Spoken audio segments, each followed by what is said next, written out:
Hello, everyone. Welcome to this new episode of Elevenses, the podcast powered by Private Jet Coach. My name is Martina Vincenzi, and today we have as a special guest one of the most famous VIP flight attendant in Europe and in the US, Mr. Spyros Raptis from Greece. Welcome with us, Oh, Spyros. Martina, oh my goodness, what an introduction. I'm so happy and honored. No, I don't deserve all that. I'm just passionate. I'm Yeah. just passionate and nothing else. Thank you so much for having me. It's a great pleasure being here. Very honored. Thank you. Our pleasure to have you here today. So let's start straightforward with the questions I have for you. First of all, in general, just to get yourself known by if the one or two people in the world who doesn't know you yet. So can you tell us about your story? How did you transition from commercial to the corporate industry, and something about your life? Well, to be honest with you, my journey started in general with aviation when I was 5 years old. I mean, I instantly fell in love with the role of a flight attendant. Back then, I didn't know about the VIP role and the corporate aviation and anything. So I did everything, properly. I mean, I graduated from university. I'm a registered nurse from University of Athens. I have my certificates in English and French. I finished my army obligations in Greece, and then I started my journey joining Olympic Airways, the flag carrier of Greece back then. And 2 years after, back in 2001, to be more precise, and 2 years after, my cabin crew manager, I think, acknowledged my passion for excellence, service excellence, and it's included me on the presidential flights and the government flights, the VIP flights of Olympic, providing, to the government and the presidents of Greece, along with the commercial flights. So I instantly fell in love. Nice, very nice. I think it's something very, very common in between aviators to develop a passion for aviation in a very early age. I don't remember how it was for me. I think I was 8 or 9, and yeah, and I remember like being super sure when people used to ask me, "What do you want to do when you grow up? Or what do you want to become?" And my answer was straightforward. Oh, I want to be a flight attendant. Like not even one doubt, not hesitation. So I think this is something that all of us have in common. Same here. I'm totally with you on that one. So, and how did you become then a VIP flight attendant? So after the liquidation of Olympic back 2009, I continued my journey flying commercially and doing from time to time VIP until I found my family, the most beautiful, amazing, prestigious VIP company worldwide. So like 5 years ago, when I had the honor, when I met you, I mean, you did all the, the recruitment process for the company. So we started our journey together as well. It was an amazing journey. So yes, but like afterwards, when I was successful, COVID came over. So it was not a happy time. Everybody was stuck at home. And you were so nice to provide us on remote training to me and Vanessa, our lovely Vanessa, about the Legacy 600, the Legacy 500, and also the Praetor. In general, about the Embraer private jets. That was very, very nice of you. Thank you. Yes, I remember that time. It has been difficult time for everybody, and yeah, me as another a lot of people all over the world, including yourself. Actually, we found a little bit stuck in the COVID situation all of a sudden. So yeah, but nevertheless, is the past, is gone, finished. It's the past. It was, all the not the negative experience. I mean, it was not just for me or for you. It was for all over the world, the same feeling.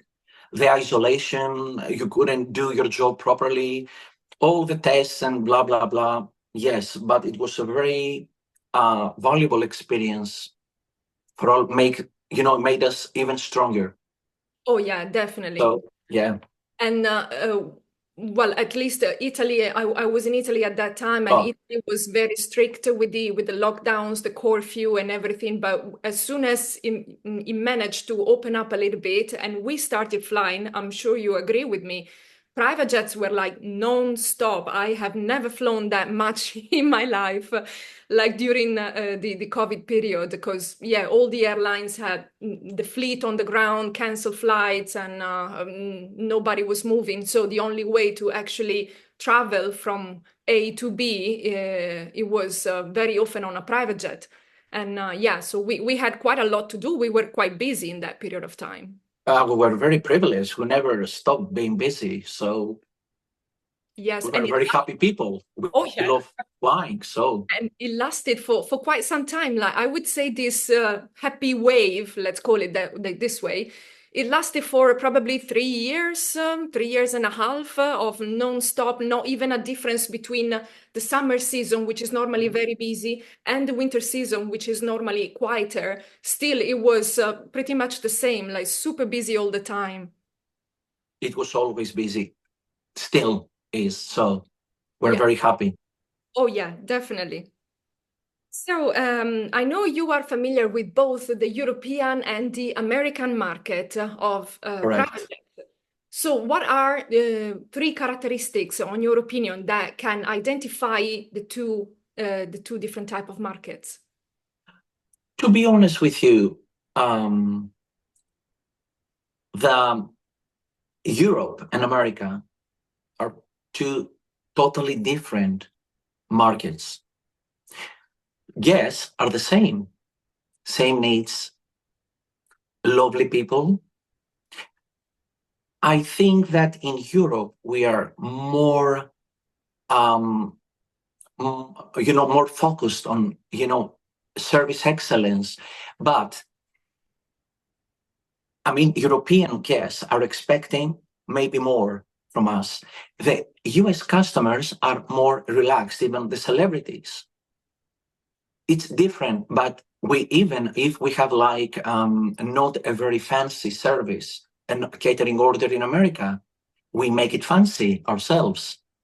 It's like the small detail, the attention to detail, the small touch, our personality, our nationality, ourselves in the cabin as hosts and hostesses. So that makes a difference. Doesn't matter if they have ordered just a Caesar or they have like 3-course meal, a 3-course, huge portions or very fancy catering order and everything. You can make it fancy, even with things you're having out of scratch in your galley, to make them feel like home, to make them feel very, very welcome, to make them feel like, okay, you left your house, you came on board our company, our jet, and you are the same. You have me, my colleagues, whatever. So it's totally the same. It's a fantastic feeling for the guests, I think, as they express their feelings to us. Yeah, definitely. And sometimes in America, for example, the customer, they actually bring their own thing, or they have something very simple like hamburger or sandwiches. This is, it's just a cultural, I would say, a cultural thing. Yes. They're Whatever makes them feel at home. Yes, definitely. But still, you can plate them in a nice way and actually elevate the service regardless. Always. Martina, I'm with you always, always. Even the small thing, even if they ask for a bottle of water, Fiji, room temperature, no tumbler, no nothing, I never bring it, giving it, hand it out like that. I always put it on a silver tray, covered with a white, napkin nicely, and I offer it. It's the small detail that makes the difference. Even if you're in Europe, Middle East, in America, wherever, guests are the same. They have the same needs. They express it differently to us. So that's very important for us to read the cabin. if we don't know the guests, or maybe even though we know them in advance, the owners, again, you need to read their mood. If they want to be very, to more relaxed, no fuss in the cabin, just to step back a little bit. Yeah. It's unique. Every flight is totally unique. But I couldn't say that Europe and US have big differences. The thing is that guests are the same. They have the same needs. They expect the same level of service, of hospitality. Doesn't matter if you have to offer a burger or like mac and cheese for the children. It's how you do it. Absolutely, I do agree with you. And to say that the guests are the same is absolutely the truth, because very often American people, they fly to Europe, maybe even on a commercial airlines, and then they move within the continent in Europe on a private jet. So in fact, it's the same. So they are, there are some, I would say, some differences in cultures in terms of the level of expectations they have.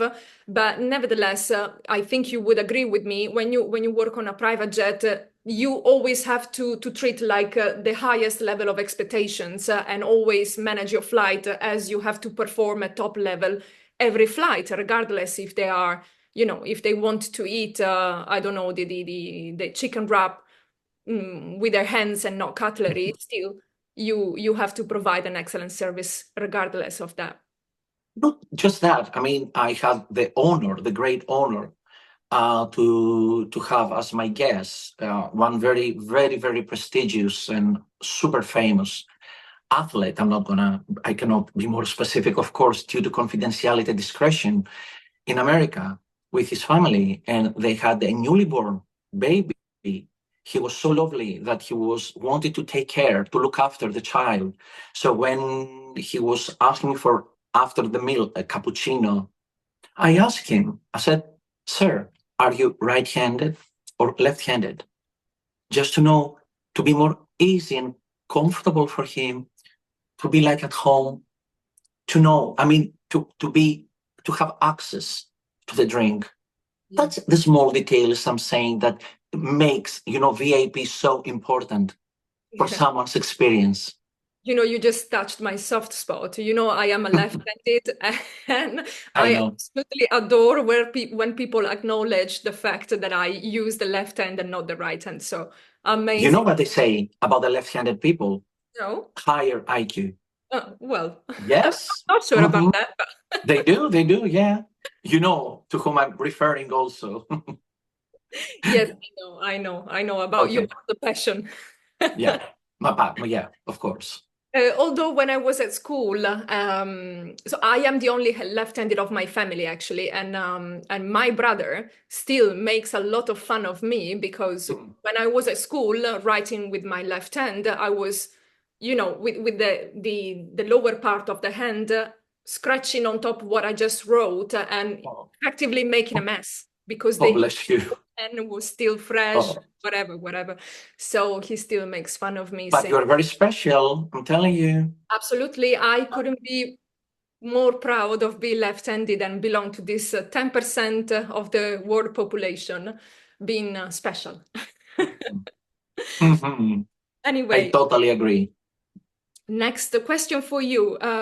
What do you think are the skills that you need to succeed in this industry? Well, the first is love, passion, dedication. 3 very basic elements. Very basic elements. Yeah. If you're not passionate, if you're not dedicated, if you don't love VIP, but most importantly, to love something, you need to know what it stands for. That's why whenever I'm having someone from commercial asking me, "Oh, Spyros, I want to do VIP," my first question is, why? It's very important. Instead of starting saying, "Oh, you need to do this or that," you need to ask why you have chosen to to convert to private aviation? That's a very clever question. Yes, you can see from the eyes, from the passion. When they say, oh, the luxurious hotels traveling all around the world, and, the very expensive handbags for the girls, or the expensive shades, all the luxurious, the very elegant style, it's not the right answer, because, you can maybe have, you check out every single day from your hotel, you travel to another country, you need to check in again to prepare your flight. So maybe you don't have the chance even to have dinner, proper food. You need to go to sleep because you have an early start the next day. So the thing is, someone should be really in love, passionate, to adore, not just to love, to adore this role. It's not for everyone. You need to be made for that. That's I'm sorry for that. This is what I think. It's the most important. But what I do, I never judge, but I observe. If you're a VIP flight attendant, doesn't mean that you're a VIP flight attendant on board. You should be every day, 24 hours a day.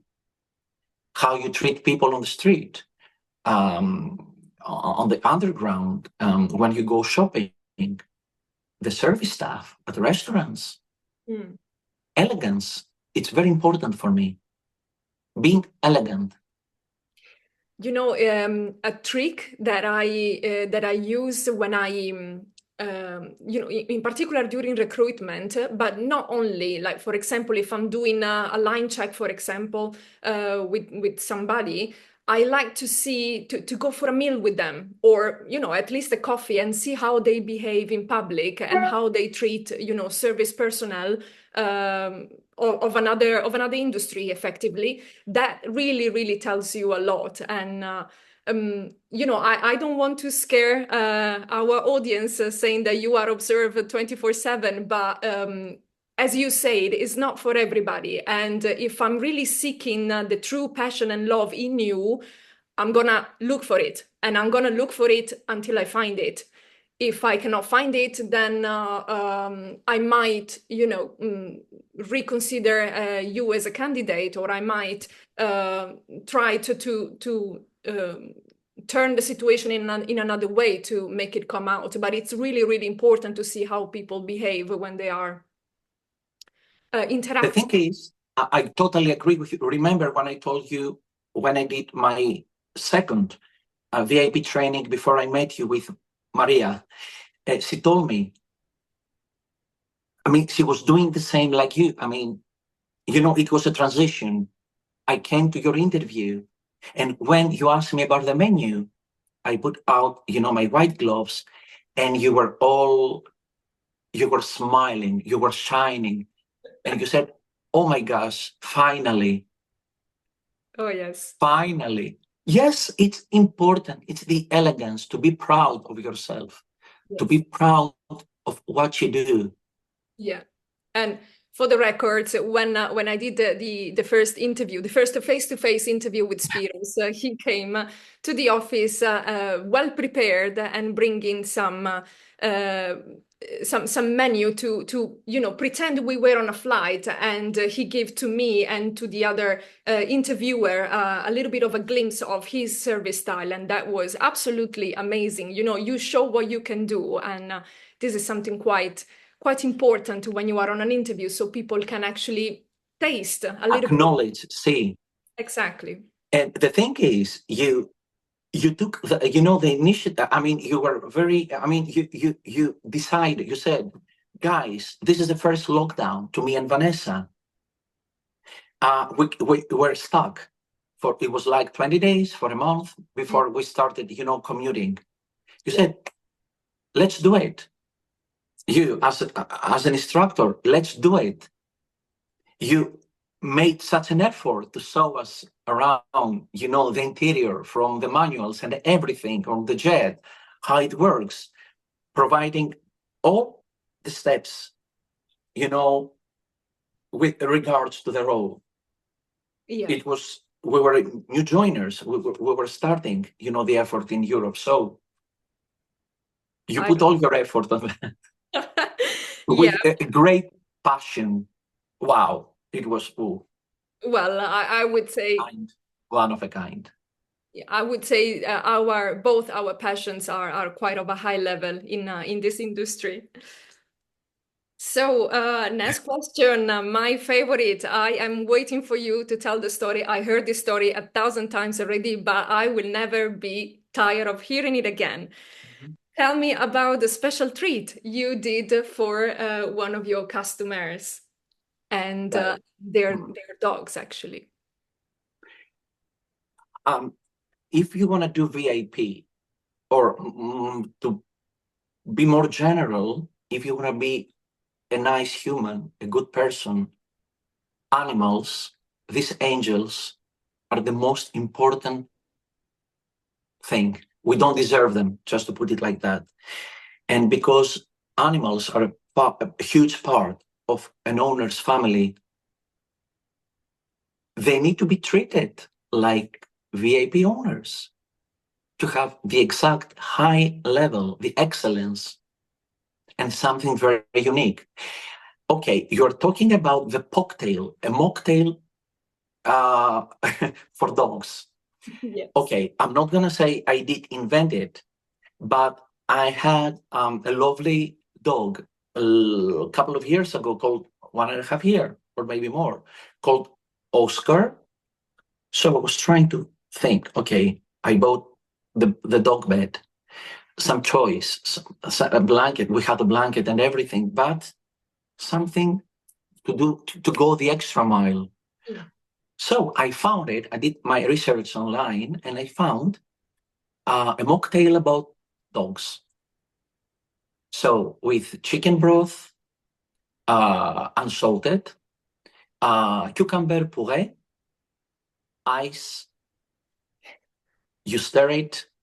You pour some, some mineral water inside. You put some ice cubes, and you take the martini tumbler. But instead, of course, of putting lime and salt like the margarita, you put, you have the water, a little bit of honey to make it more sticky. And you do it like that. You crush the treats, and it's like a nice margarita, but it's not a margarita. So when the dog is on board, you go, you ask for the permission from the owner.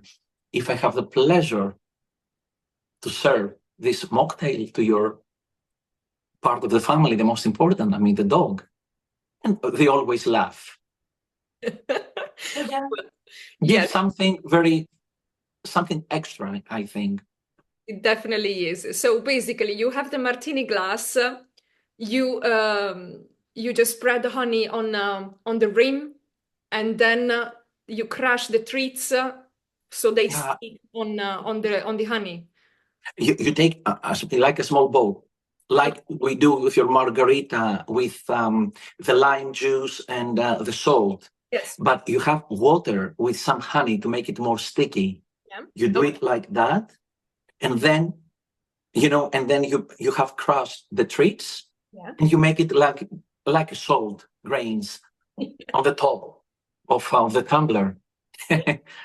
You decorate it with a slice of a cucumber, nicely, like a proper cocktail, without any toothpicks, of course, or whatever. Just inside to be nicely presented, mostly for the owners. Yeah, well, yes, of course. It was funny. You can say that.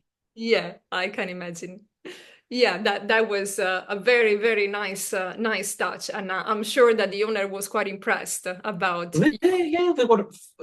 I think they did enjoy it, and they were really happy that their dog was being, looked after properly by the cabin server, being treated like a VVIP guest.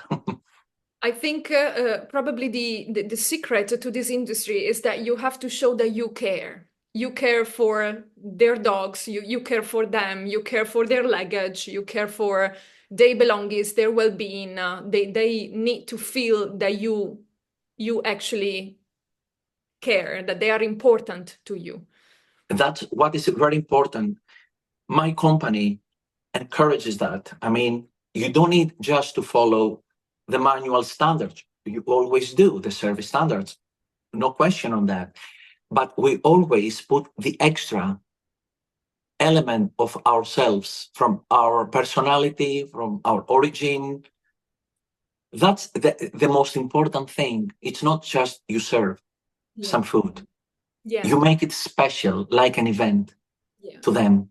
And you show a little bit of yourself, which is something that in the Their commercial passion.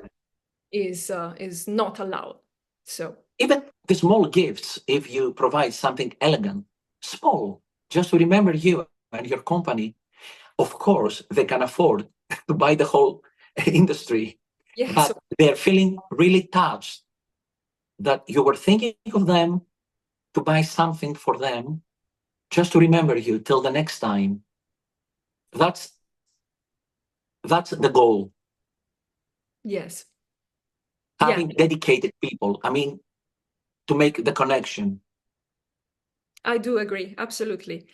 And now I have a very juicy question that it might be quite interesting for our people who are listening to us. How difficult is it to become a VIP flight attendant, being a male, being a boy? What kind of difficulties did you encounter in your path?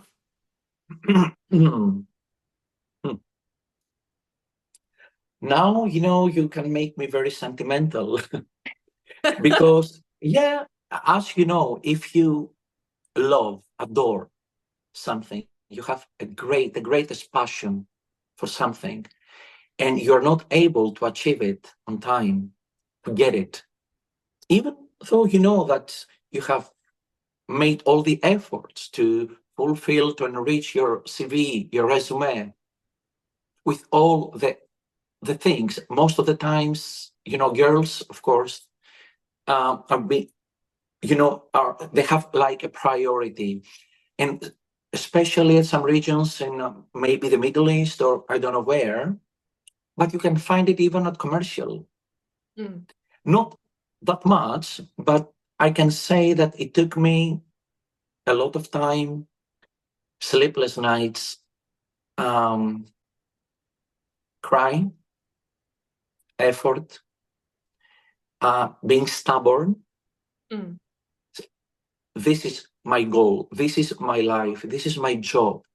I know that I can offer myself, my love to that, and constant training, learning from others, from my mistake, from my instructors, from everybody.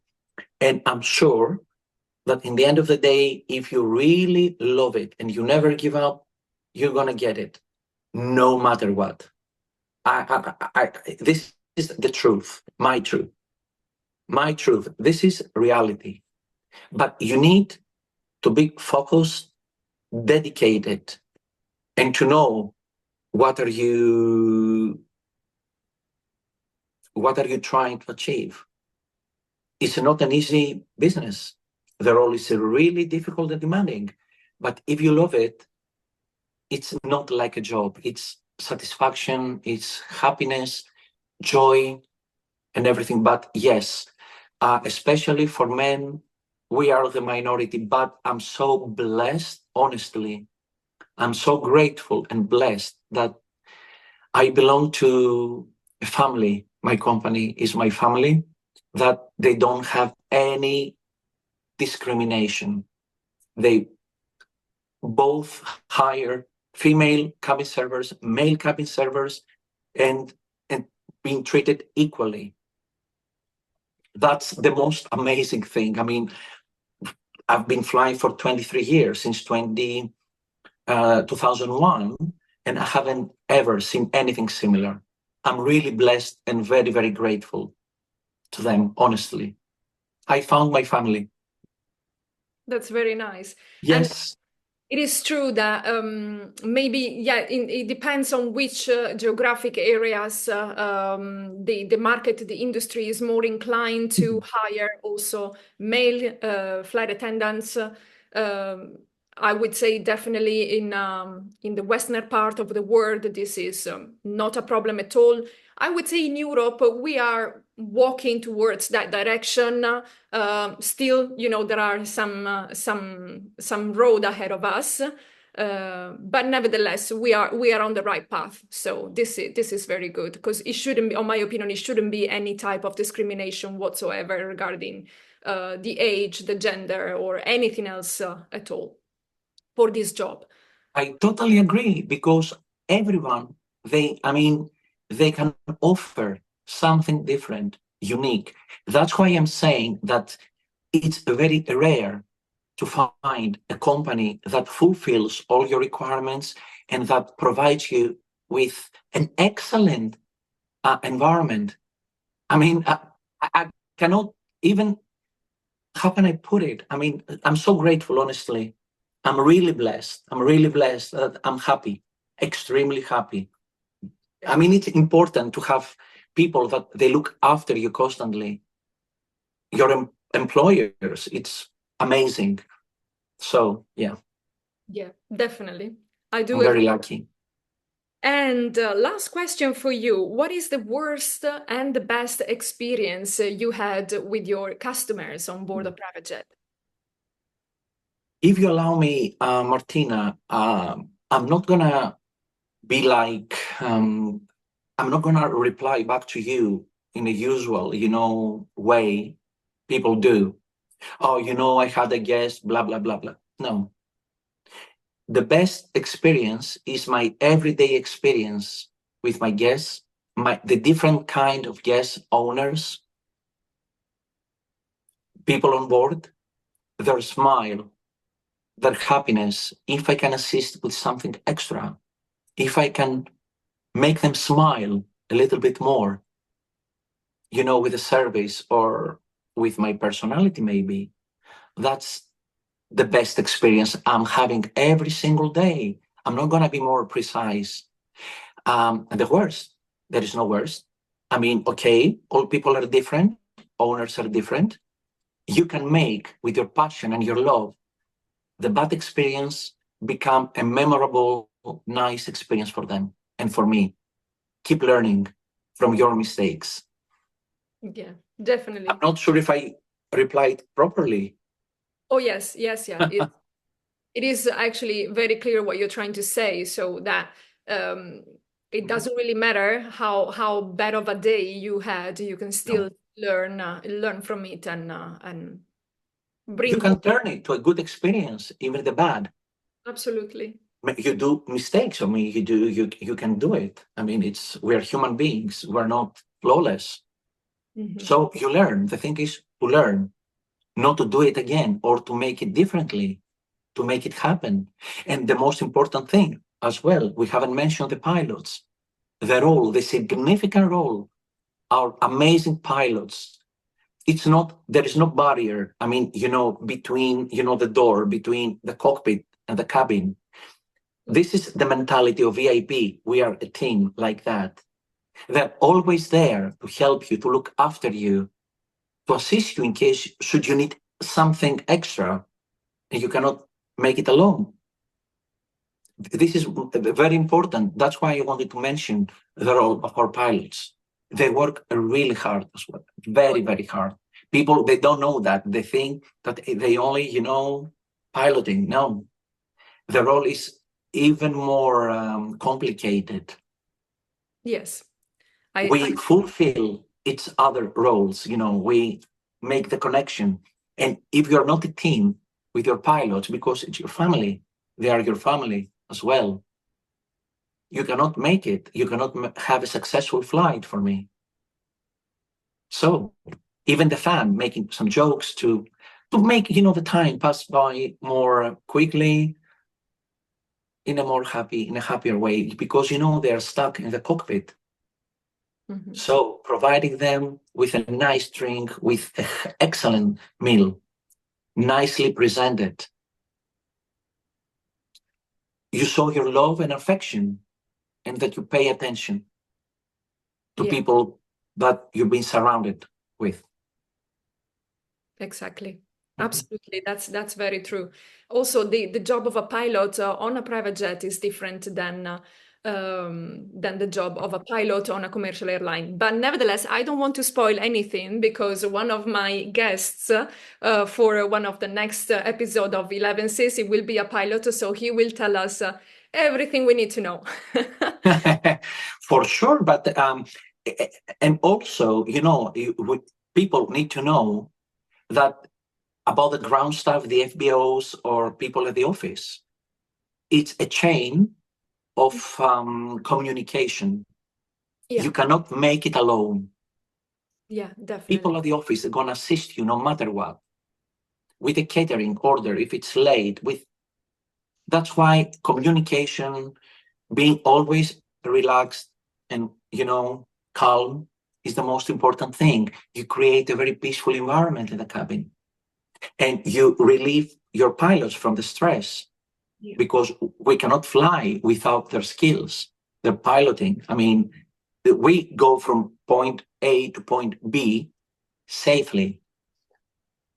That's very true. So, well, thank you very much, Spyros. It was a pleasure having you today on the Elevenses. And well, that's all for today. So as always, ciao for now and baci baci. Thank you so much, Martina. It's always a pleasure and honor. Thank you. It was an honor for me having me. Sorry, I was talking too much. That's absolutely fine. I hope to see you soon in person. Thank you. Of course, we will. Thank you so much for having me. Thank you. Bye-bye.